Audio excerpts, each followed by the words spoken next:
Loodusesse seiklema minemine on alati seotud riskidega, isegi neile, kes on looduses liikumisega kogenud.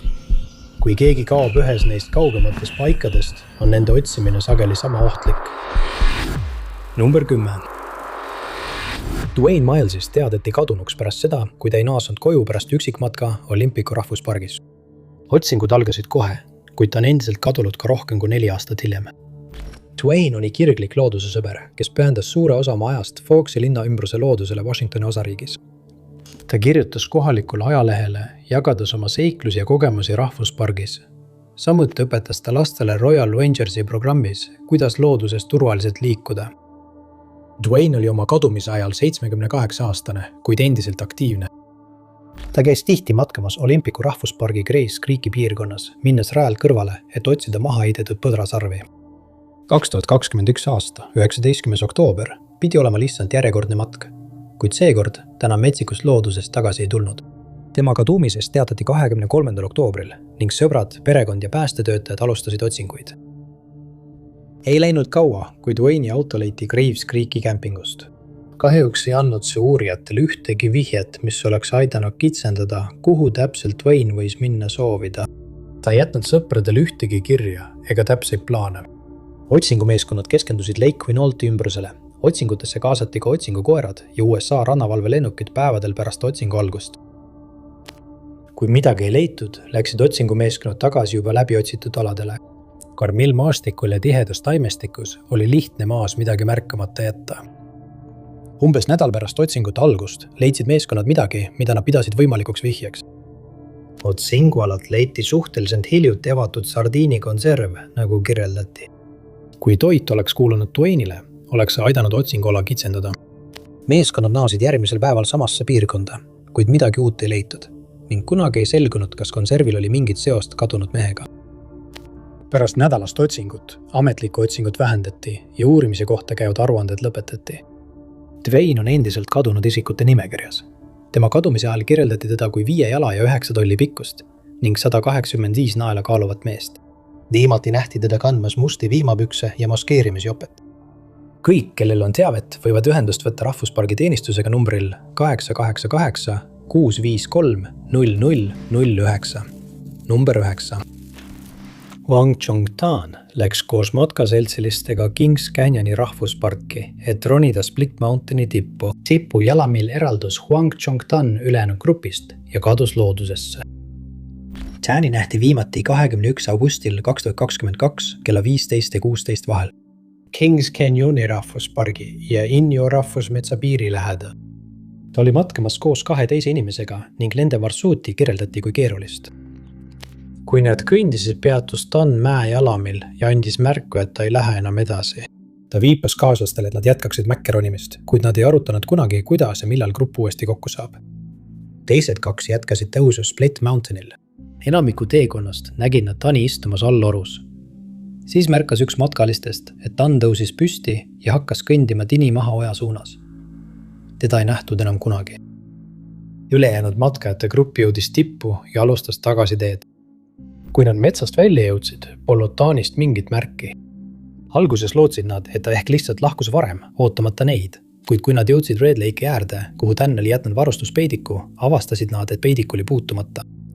On ebatõenäoline, et Dan oleks oma varustuse maha jätnud. Selle asemel tundus, et ta polnudki nii kaugele jõudnud. Pärast seda, kui grupp pargist lahkus, teavitati võime Dani kadumisest ja algatati ulatuslik otsing. Infrapunalennud, koertega otsingumeeskonnad ja mehitamata lennusüsteemid olid mõned tehnikad, mida kasutati kadunud mehe jälgede leidmiseks. Rajat suleti ja kõiki, kes viibisid piirkonnas, kus Dan viimati nähtud oli, küsitleti. Vietnami matkajate kogukonna liikmed ühinesid otsingutega, kuid ühtegi vihjet ei leitud. Otsingu ja päästemeeskonnad avaldasid kaadreid, mis näitasid, kui keerulise maastikuga nad pidid tegelema. Kaljused kaljud võivad olla reetlikud ning oli piirkondi, kus maapind all oli nahtine. Üks tõenäoline teooria on, et Dan oli kas valesti astunud või kivid, millel ta seisis, olid libisenud ning ta oli kukkunud ühte paljudest sügavatest lõhedest Split Mountaini ümbruses. Ta on tänaseni kadunud. Dan on kirjeldatud kui 5 jala ja 2 tolli pikkune, kaalub 145 naela hallide juuste ja pruunide silmadega.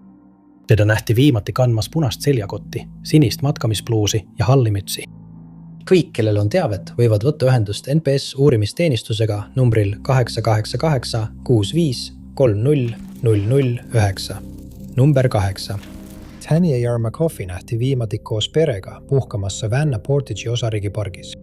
Ta oli silmist kadunud vaid mõneks minutiks, enne kui tema vanemad hakkasid teda otsima, kuid selle ajaga kadus ta näiliselt eiletult. Tanyat nähti viimati 4. septembril 2024. Ta oli 23-aastane ning tal oli autism ja esimese tüübi diabeet, mida tema vanemad kontrolli all hoidsid. Tema pere sõnul oli tal igapäevaelus palju raskusi, kuid ta suutis oma aega korraldada looduses viibides. Tema kadumise päeval rentis pere pargi kõrvalises piirkonnas Savannah Lake'i lähedal asuvat suvilat. Plaanis oli minna väikese aerupaadiga vee peale, kuid Tanya ütles oma vanematele, et ta ei taha paati minna. Miks Tanya ei tahtnud paati minna, ei avalikustatud, kuid tema pere andis järele ja lasi tal maha jääda. Tanya istus kail oma lemmiktoolis ja vaatas, kuidas tema vanemad ja vend kaldast eemal aerutasid. Paat polnud kailt väga kaugel ja tema vanemad nägid, kui Tanya hakkas kummaliselt käituma. Ta vaatas 2 korda üle õla samas suunas. Seejärel tõusis ta püsti ja vaatas tagasi, enne kui uuesti istus. Tanya tõusis siis 2 korda püsti ja jooksis suvila poole. Tema vanemad said kohe aru, et midagi on valesti ja sõudsid kaldale. See oli vaid mõne minuti küsimus, kuid sellest piisas, et Tanya kaduma läheks. Kui tema pere kohale jõudis, polnud Tanya majakeses ja polnud ka ühtegi vihjet selle kohta, mis oleks võinud juhtuda. Nad istusid autodesse ja hakkasid otsima mööda teid, mis viisid külastajaid parki, enne kui politseisse helistasid. Otsingud algasid kohe ning uurijad kasutasid droone ja veealust otsimutehnikat, et püüda saladusele jälile jõuda. Droonivideod salvestati ja neid analüüsiti arvutite abil, otsides eredat patiksärki, mida Tanya kandis kadumise hetkel. Kõik pargi külastajad võeti ühendust ning analüüsiti turvakaamera salvestisi ainsalt sõidetavalt teelt, mis parki sisse ja välja viib. Poliitsi väitis, et neil ei ole põhjust arvata, et kadumine oleks midagi muud kui kadumisjuhtum. Tanya on endiselt kadunud, kuid tema tervislik seisund tähendas, et tema ellujäämisvõimalus oli väike. Kõik, kellel on selle juhtumi kohta teavet, võivad võtta ühendust Aitkini maakonna šerifi bürooga numbril 218 740 number 7. Matthew Aldridge ronis koos sõpradega, kui aeglane tempo sunnis neid tagasi pöörduma. Matthew jätkas, kuid ta ei jõudnudki mäelt alla.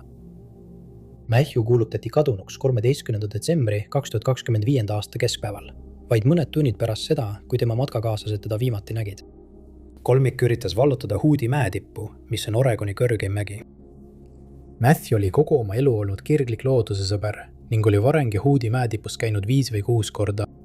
Seekord aga tähendas halb ilm ja aeglane edenemine, et tundus ebatõenäoline, et grupp jõuab õigeks ajaks tippu ja tagasi. Matthew sõbrad otsustasid tagasi pöörduda, kuid tema jätkas üksi.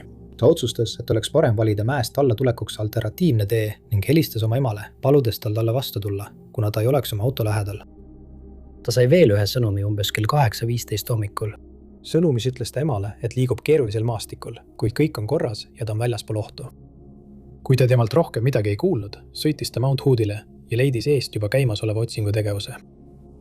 Otsingu- ja päästemeeskonnad kasutasid lennukeid ning maapealseid meeskondi, et jõuda selle müsteeriumi põhjani, uurides piirkonda mööda marsruuti, mida Matthew oleks mäelt alla tulles kasutanud. Neil oli ka veel üks tehnoloogiline abivahend, mis võis otsinguid suunata. Mobiiltelefonide kohtuekspertiis aitas jälgida Matthew teekonda. Fotod, mille ta oli sõpradele saatnud, kinnitasid, et Matthew oli jõudnud Hoodi mäetippu, kuid tagasiteel juhtus temaga ilmselgelt midagi.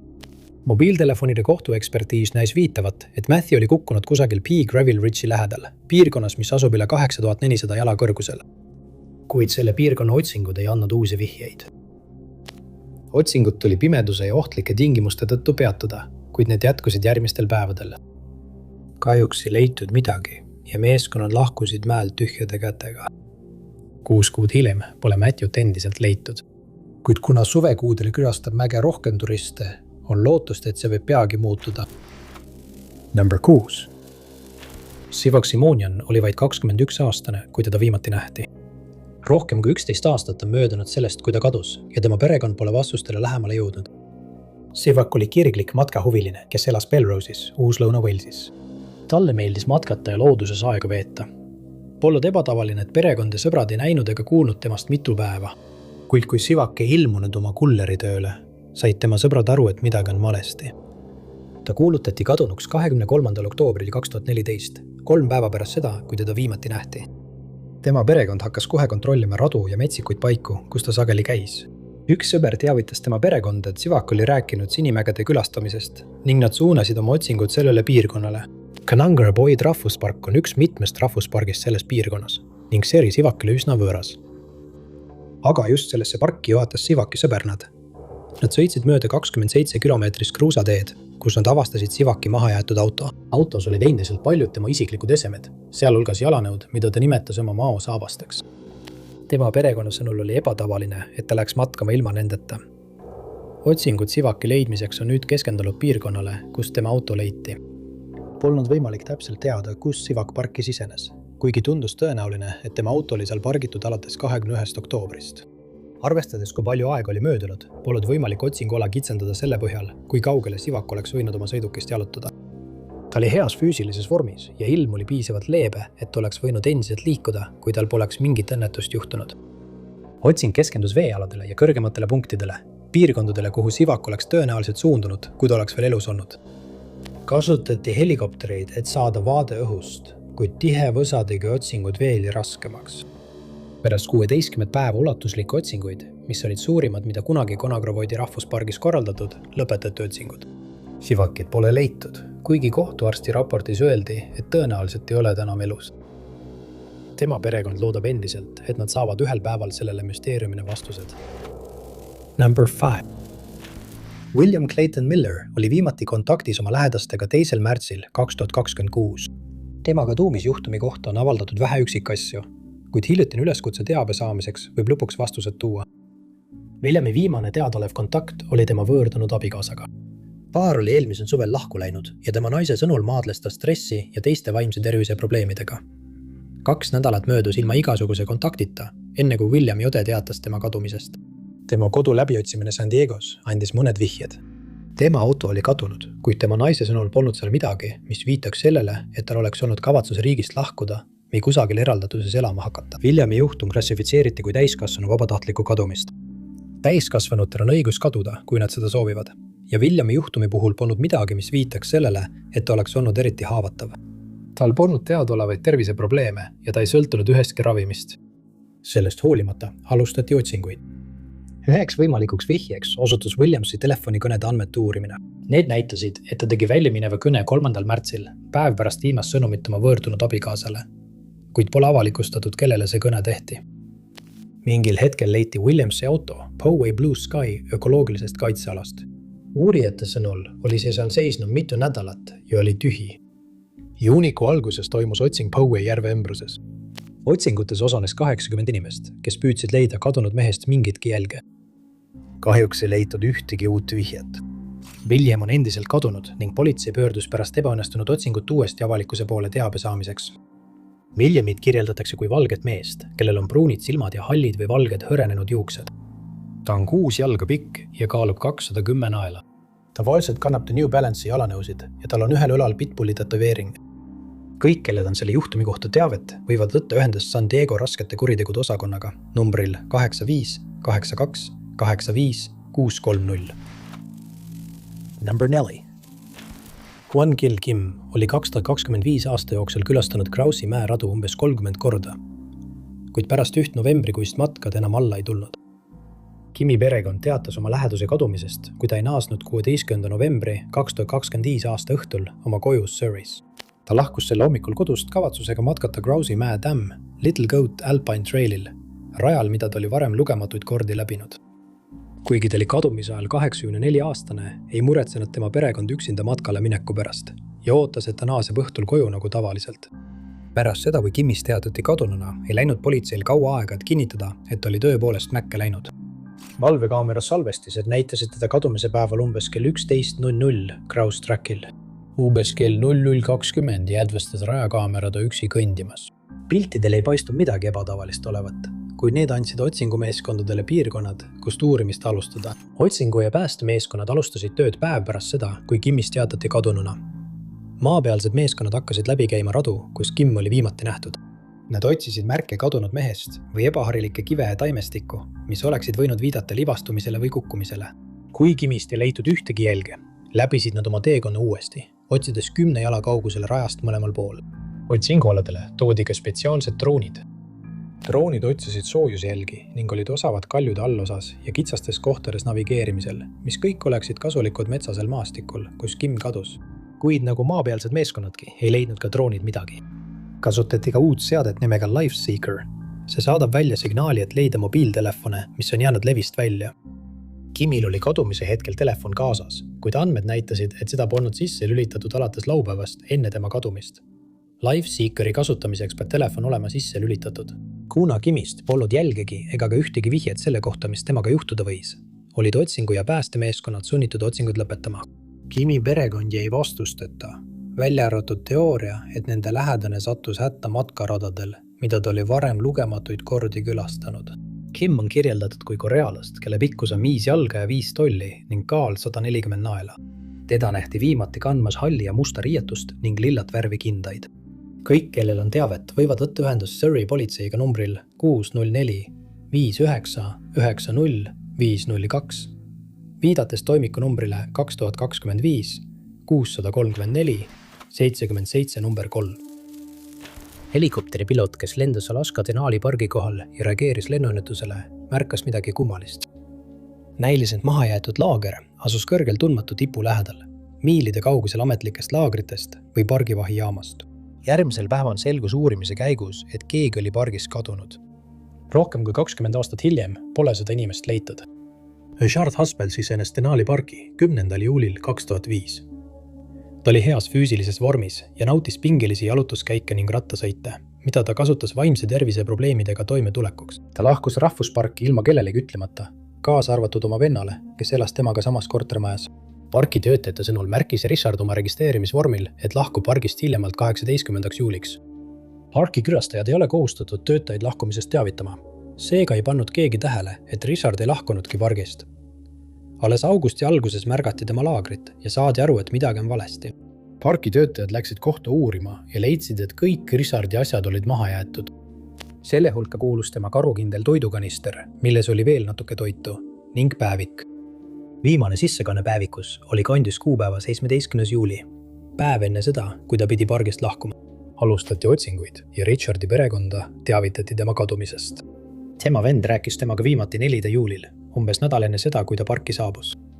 Richard hoidis sageli omaette ja polnud haruldane, et nad mõnda aega omavahel ei rääkinud. Seega tema vend polnud isegi märganud, et ta kadunud oli. Kuid kui ta sai teada, kus Richard kadunuks jäi, muutus ta murelikuks. Ta kartis, et Richardil võis olla paranoiline episood, mis sundis teda ühiskonnast eemale hoidma. Richardi korterit kirjeldati kui korras ja puhtana, nagu see alati oli olnud, kuid oli selge, et keegi polnud seal nädalaid viibinud. Parki sees tehtud otsingud leidsid mõned esemed, mis viitasid inimeste kohalolule, sealhulgas ühekordse kaamera ja saapajäljed, kuid mitte ühtegi neist ei õnnestunud kunagi Richardiga seostada. Pärast mitmepäevaseid pidevaid otsinguid tuli otsingute mahtu vähendada. Järgmine keskpunkt oli otsida pargis ja selle ümbruses asuvaid metsamaju lootuses, et Richard võis seal varju otsida. Kahjuks ei leitud temast ühtegi jälge. Richard on endiselt kadunuks kuulutatud. Teda kirjeldatakse kui 6 jala pikkust ja 195 naela kaaluvat meest. Kõik, kellel on teavet, võivad ühendust võtta rahvuspargi teenistusega numbril 907 683 9555. Teiseks, vähesed kadunud inimesed suudavad oma perekonda probleemidest nii kiiresti teavitada, nagu kadunud matkasel Tom Doherty. Kahjuks ei aidanud see tema lähedasten teda koju tuua. Tom Doherty oli 67-aastane briti mees, kes matkates Prantsuse Püreneedes kadus jäljetult 6. augustil 2024. Tomi perekond kirjeldas teda kui kirglikku matkasõpra ning nad ei muretsenud, kui ta läks üksi mägedesse telkima ja matkama. Ta hoidis perega ühendust WhatsAppi kaudu, saates neile reisil fotosid ja uudiseid. Tomi tavapärane rutiin oli sõita kuhugi, veeta paar tundi jalutades ja seejärel naasta oma auto juurde laagriplatsile. Aga 6. augustil said nad hoopis teistsuguse sõnumi. Viimane foto, mille nad said, näitas pilvi, mis nägid välja peaaegu nagu udu, mis veereb üle mäe. Tema perekond manitses teda ettevaatlik olema, muretsedes, et ta võib keerulistes ilmastikutingimustes end hätta sattuda. Mõni tund hiljem saatis ta sõnumi. Aidake, ma olen kukkunud ja ei saa liikuda. Tema perekond üritas kohe talle heristada, et teada saada, mis toimub, kuid nad ei saanud ühendust. Tom ei vastanud ühelegi nende sõnumile ja tema telefoni ei kasutatud enam. Ei läinud kaua, kui Ühendkuningriigi võimud said sellest teada ja nemad omakorda teavitasid Prantsusmaa politseid.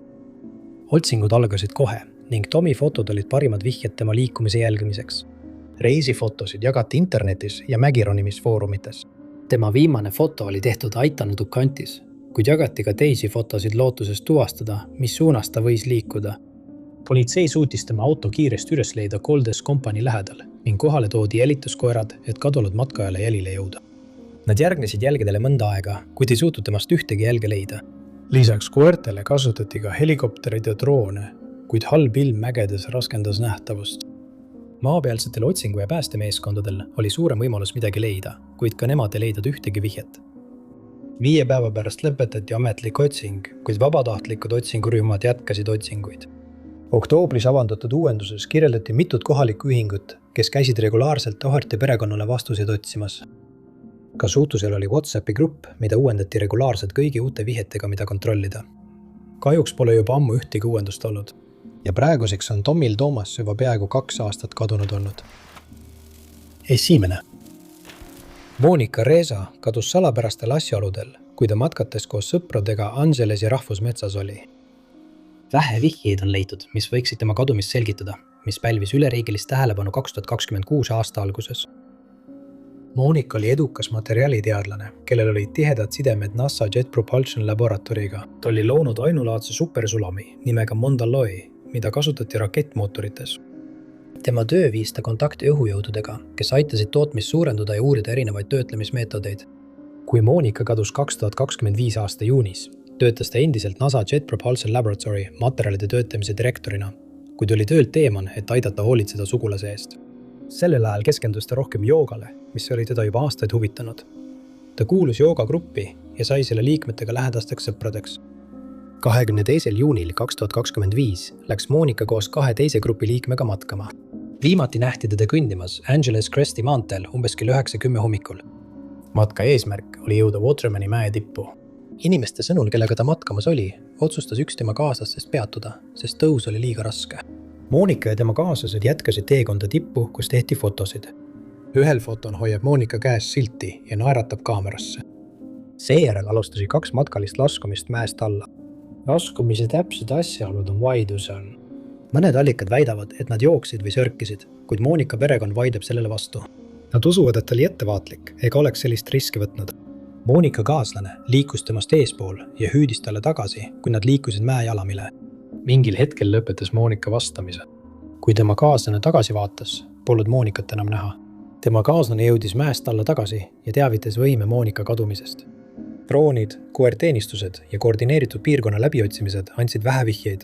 Ühel hetkel suutsid jälituskoerad lõhna üles võtta ja jälitasid selle üksikusse piirkonda, kus otsingumeeskonnad leidsid kootud mütsi, kuid lõhn kadus. Lõhn kadus ja muid vihjeid ei leitud. Võimud välistasid igasuguse loomade rünnaku, kuna rebitud riided ei leitud, kuid kadumise kohta pole leitud ka ühtegi muud seletust. Mõned teoreetikud on püüdnud seostada Monika kadumist teiste teadlaste kadumistega viimastel aastatel, kuid pole ühtegi tõendit, et tema juhtum oleks seotud teistega.